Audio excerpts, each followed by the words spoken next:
All around us are the products of modern chemistry. All are made of or covered with something that came out of a test tube. Some kind of nature. We have 80,000. 80,000 chemicals in commerce. We've created all these chemicals that are presumed innocent. And we have products on the market and nobody knows if they're safe or not, and nobody's testing it because they don't have to. It is not the case that all those products have been safety tested. You look at some of the things that are on store shelves today and you can't believe it.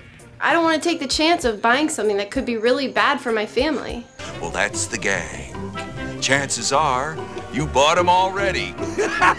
Personal care products are virtually unregulated. Companies are free to put a chemical on the market with zero information about its health or safety properties. We only have a few chemicals. You can definitively link that chemical to that endpoint. And how these combine in our bodies and what might happen is really an unknown. But I can tell you one thing, it's not likely to be good.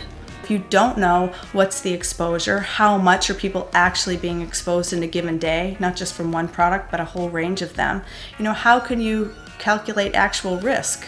There's lead in lipstick, mercury in mascara, and petroleum in about every other thing that I was using, that everyone's using. Toxic chemicals that interfere with reproductive systems, that cause cancers, that interfere with our immune systems, that interfere with development. These things can all be affected by very small amounts of chemicals. Well, somehow we have industrial chemicals floating around in our bodies. You'd think one of those would be enough, but 232? It's kind of hard to say what's going on. You know when people start wanting to know about this stuff? When somebody in their family has cancer or learning disabilities. People say to me, like, what do we need to fix this system? I say it's simple. Everything. To be healthy requires an effort. Concern should be not just about us, but more importantly about future generations. In these next 10 to 15 to 20 years, you need to do something about it. And so it's up to us. And it may not happen now, but you have to start believing that. The difference between some hope and no hope is a huge difference.